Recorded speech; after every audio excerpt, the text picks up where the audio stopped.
आज हम Islamabad high court में एक दफ़ा फिर चौथी मर्तबा सीएम्स फाइल की गई हैं इमरान खान साहब के बिहाफ पर और उनकी अहलिया बुशरा इमरान के बिहाफ पर।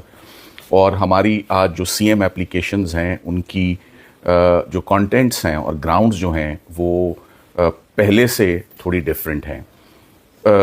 जैसे कि आपको मालूम है कि कुछ डेवलपमेंट्स हुई हैं और कुछ ऐसा टाइम भी आने वाला है जिसमें अदालतें हमेशा ऑन प्रायोरिटी सिर्फ ज़मानतों को ही सुनते हैं। मेरा मतलब रमज़ानुल मुबारक के महीने से है, जो कि 18-19 को, जैसे कि आपको मालूम है, पहला रमज़ान है। इमरान खान साहब और उनकी अहलिया के लिए इस्लामाबाद हाई कोर्ट में गुज़िश्ता 1 साल से कोई भी केस उनका, कोई भी ज़मानत की एप्लीकेशन, कोई भी हेयरिंग की पटिशन नहीं लगी। और ये बावजूद इस बात के है कि हमने बार बार इस्लामाबाद हाई कोर्ट से रुजू किया, बार बार हमने इन पर्सन रजिस्ट्रार साहब के ऑफिस गए, चीफ साहब से ख़ुद दरख्वास्त की। अलकादिर की आप मिसाल ले लें कि अलकादिर में अब तकरीबन 1 साल और 1 माह हो चुका है कि अलकादिर में इस्लामाबाद हाई कोर्ट ने खान साहब और उनकी अहलिया की सस्पेंशन ऑफ सेंटेंस की ऑन मेरिट्स जो फाइल हुई हैं एप्लीकेशंस, उन पे एडजुडिकेट नहीं किया। 2-3 मरतबा सरकार बहाने करके चली गई और उसके बाद बार बार अप्रोच करने के बाद भी। प्रोफेशनल लीगल टीम क्या कर सकती थी इस मौके पर? एक के बाद एक हम एप्लीकेशन फाइल करते रहे। 561 में पाइल अप होती गई, 4 पटिशन्स इस वक्त पाइल्ड अप हैं। उसके बाद मजबूरन आज से एग्जैक्टली 2 माह पहले chief justice Islamabad high court को एक ख़त डाला और उस ख़त में तमाम हिस्ट्री इस केस की और रिक्वेस्ट के ऑफिस जो है वो इस केस को ना फिक्स करता है ना अब तक रसाई देता है। तो और कोई ऑप्शन नहीं बची कि आपको ख़त किताबत के ज़रिए आपकी तवज्जो हासिल की जाए और इमरान खान साहब और बुशरा इमरान की पटिशन्स लगें। आज उसको भी 2 माह हो गए हैं, उस ख़त के नतीजे में भी ये केसेस फिक्स नहीं हुए। इस वक्त सबसे बड़ा जो ग्रेवेंस है, एक सेपरेट ग्रेवेंस है अदर देन दी मेडिकल कॉम्प्लिकेशन, इमरान खान साहब के केसेस और उनकी ज़मानत की एप्लीकेशन जो उनका एक फंडामेंटल राइट है, वो तो इस्लामाबाद हाई कोर्ट को केसेस फिक्स करने चाहिए। आज हमने जो नई सीएम फाइल की है उसमें जो आय की उनकी कॉम्प्लिकेशन है और मेडिकल के जो ग्राउंड्स उनके सामने आए हैं, उनकी रोशनी में हम कह रहे हैं कि सबसे पहले तो आप उनके जो केस मेरिट्स पर फाइल हुए में वो तो फिक्स हों और वो आइंदा हफ्ते में, इसी हफ्ते में टॉप प्रायोरिटी पर वो केसेस फिक्स होने चाहिए। मैं बुशरा इमरान साहिबा के हवाले से भी स्पेशली बात करना चाहूँगा। ख़वातीन के लिए फ़ीमेल ग्राउंड ये हमेशा से, और 7 साल सज़ा हो और 1 साल से एक खातून बार बार इस्लामाबाद हाई कोर्ट को अपने वकला के थ्रू अप्रोच कर रही हूँ, दरख्वास्त कर रही हूँ कि मेरे केसेस को लगाया जाए और उन केसेस को ना सुना जाए, ये बहुत क्वेश्चनेबल और ऑब्जेक्शनेबल कॉन्डक्ट है on part of the fixing branch of Islamabad high court. उनको फौरी बुशरा इमरान साहिबा के केसेस जो हैं, अब 2 केसेस पाइल अप हो गए, तोशाखाना 2 और साथ ही साथ में अलकादिर जो कि बहुत पहले से फाइल है, ये केसेस फिक्स इसी हफ्ते कमिंग मंडे को हमने रिक्वेस्ट की है। तो हमने जो आज हमारी दरख्वास्त का मतन है और मेन सब्जेक्ट है वो है अर्जेंट और immediate fixing of the cases of mister Imran Ahmad Khan Niazi and his wife due to several factors. और उन फैक्टर्स में सबसे बड़ा factor merits of the case है मेरी नज़र में, कि केसेस बिल्कुल खोखले हैं, बिल्कुल बेबुनियाद हैं।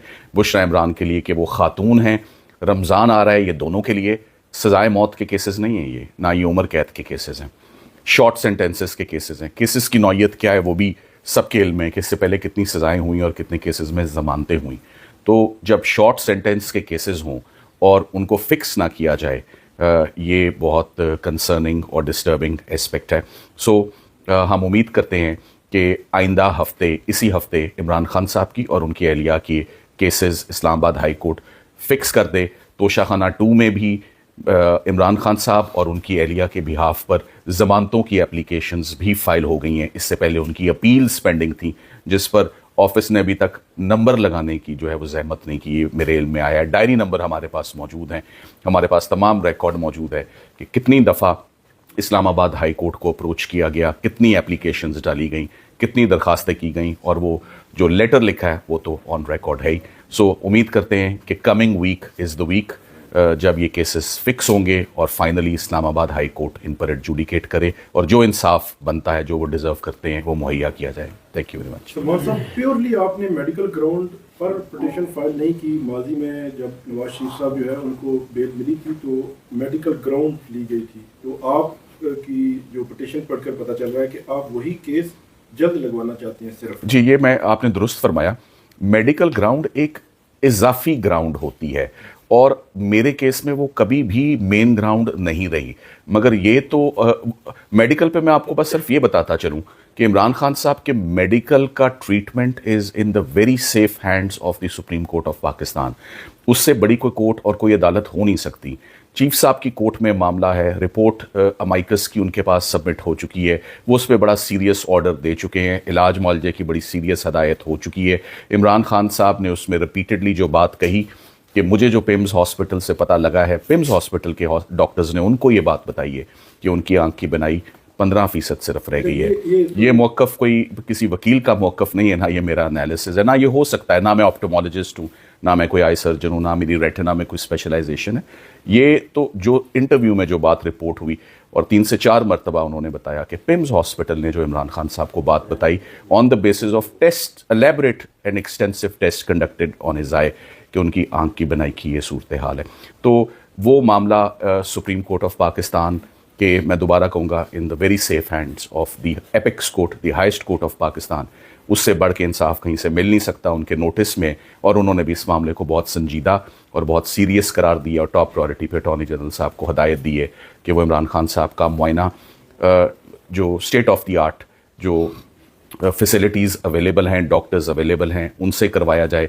रिपोर्ट बहुत मुफस्सल है, एक्सटेंसिव है, उसमें बहुत सारी तफसीलात मेंशन हैं, और साथ ही साथ में जो रिकमेंडेशंस हैं उसमें यह भी है कि इमरान खान साहब की अपने डॉक्टर्स की इन्वॉल्वमेंट इस स्टेज पे जब निगलेक्ट और नेग्लिजेंस और परमानेंट डैमेज टू द आई का खदशा बहुत ज़्यादा हो, वो ऑल द मोर रीज़न कि उनके पर्सनल डॉक्टर्स की और पर्सनल ट्रीटमेंट की in the presence of family members, हमने वो भी रिकमेंडेशंस में वो बात आ चुकी है। सो ऑर्डर इज़ अवेटेड, मगर वो एक सेपरेट मामला है, एंड आई थिंक कि that supreme court of Pakistan has already taken care of the issue and is looking into the issue.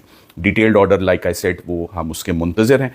Merits पर इमरान खान साहब का केस ज़बरदस्त है, तोशाखाना में भी, अलकादिर में भी। मैं हमेशा से कहता आया हूँ कि जब ये केसेस फिक्स होंगे, ये आधे घंटे से ऊपर के केसेस नहीं हैं, मगर तभी आधे घंटे के केसेस होंगे ना जब फिक्स होंगे और आर्ग्यू किए जाएंगे और लगेंगे। तो केसेस चूँकि लगाए नहीं जा रहे, मगर अब ऑल द मोर रीज़न है। हम सिर्फ ये कह रहे हैं, मेडिकल ग्राउंड तो बात की बात है कि मेडिकल ग्राउंड के ऊपर आपको कंसिडर करते हुए जो ड्यूटी है इस्लामाबाद हाई कोर्ट की, कम से कम केसेस को तो फिक्स किया जाए।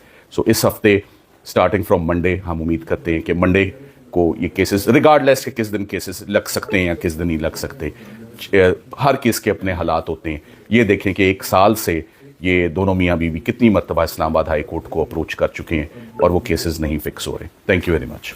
एक चीज़ बस सिर्फ एक चीज़, बहुत ज़्यादा कन्फ्यूजन है। गवर्नमेंट भी ये कह रही थी, आपने अभी ये बात भी की, आपने जो रिपोर्ट दी थी उस रिपोर्ट में ये क्लैरिटी नहीं थी कि अभी आपने कहा कि इमरान खान साहब ने आपको ये बताया कि उनको पिम्स के डॉक्टर ने बताया था कि उनकी 85% जो बिनाई है वो जा चुकी है, इसी तरह। जी बिल्कुल। मैं दोबारा ये कहता हूँ कि ये मेरी फील्ड नहीं है, ये मेरी स्पेशलाइजेशन नहीं है, मेरा मैंडेट नहीं है, मैं इस पर कमेंट पॉसिबली कर ही नहीं सकता, ये मेरा इख्तियार ही नहीं है। तो हमें तो जो इमरान खान साहब ने अपने इंटरव्यू में बताया, मैंने 3-4 मरतबा एक बात बताई है साकिब साहब, मेरे जो रिपोर्ट की कोई ऐसी चीज़ नहीं है जो समझ ना आए, कोई ऐसा एस्पेक्ट नहीं है, इट इज़ सेल्फ एक्सप्लेनेटरी। मैंने 2 दफ़ा एक जुमला पहले बोला था, the report speaks for itself. Interview में उन्होंने क्या बताया, और उस इंटरव्यू में उन्होंने बताया कि उनको पिम्स हॉस्पिटल ने वो टेस्ट और रिसर्च करने के बाद बताया कि आपकी आंख की बिनाई 15% रहती है। Thank you very much.